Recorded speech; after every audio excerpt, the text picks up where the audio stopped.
You are only the story that you tell yourself. What does that even mean?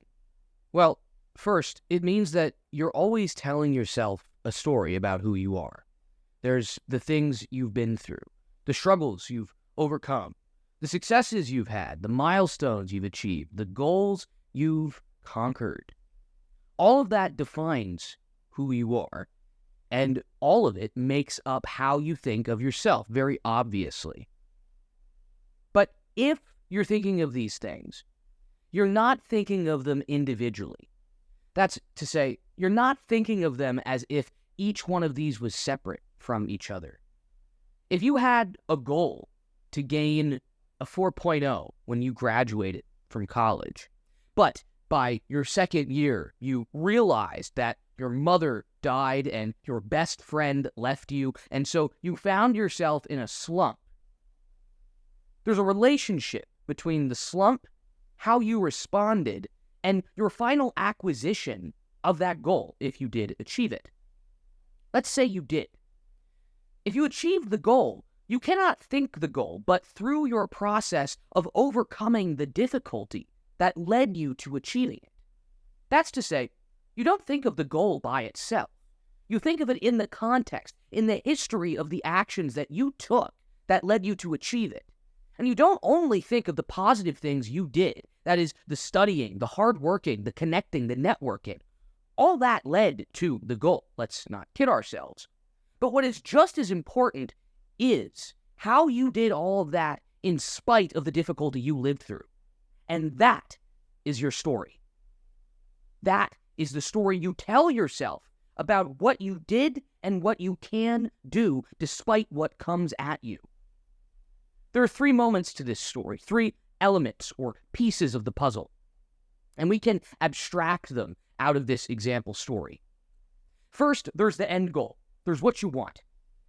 Then, I skipped back actually over the middle element. There was a problem in getting that thing you wanted, an obstacle. And then there is how you responded to the problem. The response is a medium. It's a carrier of what you can and can't do in response to what it is that faces you. And how you respond then determines not only in a very obvious way your acquisition of the goal, but how you think about that acquisition, and thereby how you will respond to a new problem. What do I mean? Let's say, again, going with this first example, you got that 4.0. Now you're after college and you're working at Goldman Sachs, or maybe you're working at Deloitte as a consultant. But let's say you are. You have this brand new problem that's really hard. You remember that when you had this social difficulty in college, you overcame that shit. Not only did you overcome it, you overcame it with flying colors. You were strident. You were mile high, feathers in your cap. You know you can take on this problem. No problem. Because the story you've told is the man you've become. And now you see that new problem shot through with the examples and evidence of the character you know yourself to be, because it is the main character. It is the hero who's undergone the journey, responding to the problem and getting the goods. It's no problem. But let's say you didn't get that 4.0. Instead, you took a gap year. Maybe you even dropped out. Somehow, maybe through some Nepo connections or something, you're still working at Deloitte. You see this new problem, and you don't have this history to fall back on. You don't know what to think, really, because you never really solved a major problem like this. It's not a question of technical knowledge. Let's say you got it anyway. You didn't pass all the classes perfectly well, but you got the knowledge. You know how to do it. What you don't have, and what you don't know how to find, is the courage to approach it.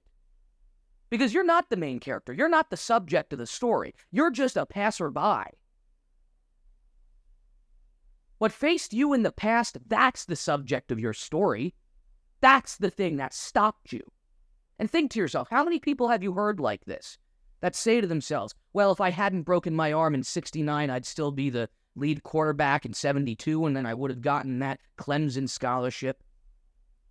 Or how many people have you heard that have said, well, if I hadn't taken all those drugs in college, I could have been a star mathematician and worked for the Department of Defense.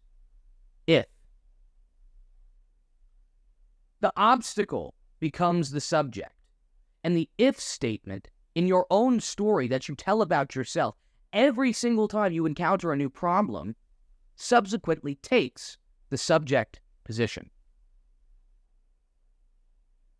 When I say that you are the story you tell yourself, then, I mean it in two ways. First, so far as you're always quite literally telling yourself a story, you can't think of yourself except through the story you tell.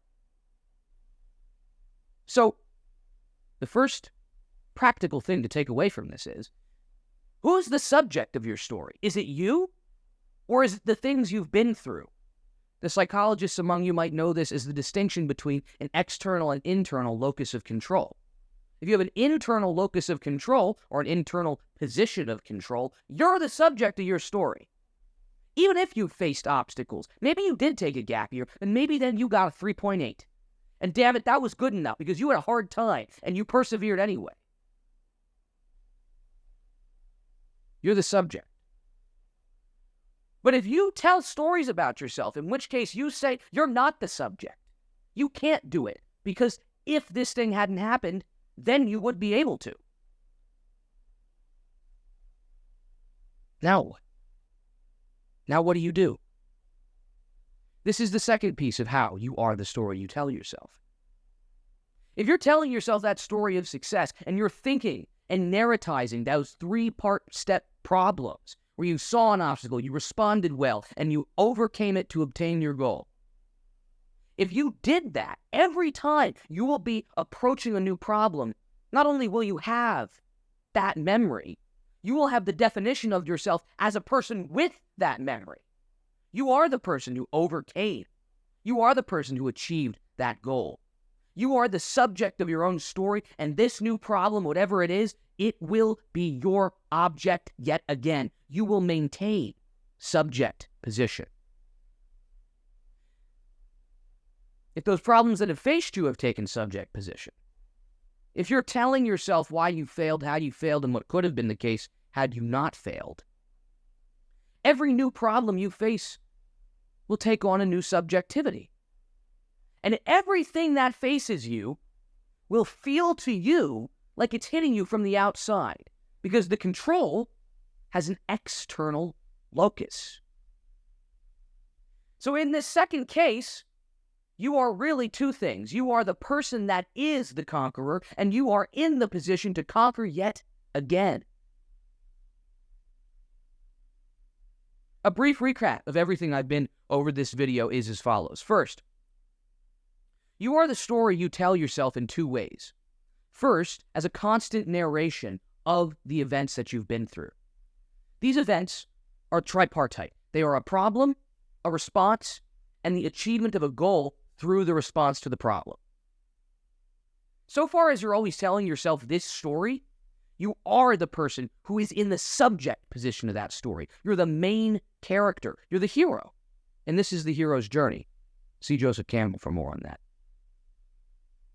If you're the hero of your own story, this is the second piece in which you are the story you tell yourself, you know that you're the kind of person who can take on new problems because you always have a background context in which you were the subject, and so you yet again continue to be it. But if you're not the subject in your story, if you're an object through a subject that's facing you from without, you're going to find it harder and harder, and you're going to accrue more and more resources, more and more context in which the subjects that faced you continued to objectify you, continued to marginalize you, and continued to make you feel like a victim. In the second place, then, you are the story you tell, because the story you tell about yourself is what allows you to become the person you will be. The distinction between the first and second mode of the way in which you are the story you tell yourself, then, is what you think and what you do. And these two are in, as Hegel and Karl Marx would say, a dialectic. In particular, they are in an instrumentalist dialectic, as the philosopher John Dewey would say. Everything you do becomes an instrument to the obtaining of the goals you want to have, of the change you want to see. Those instruments will either be your own subjectivity or the objects which have put you in an object position. If you allow yourself to enter into the second mode of narratizing your history, you will be an object because you've thought it. This is Mr. Amazing. Thank you for watching.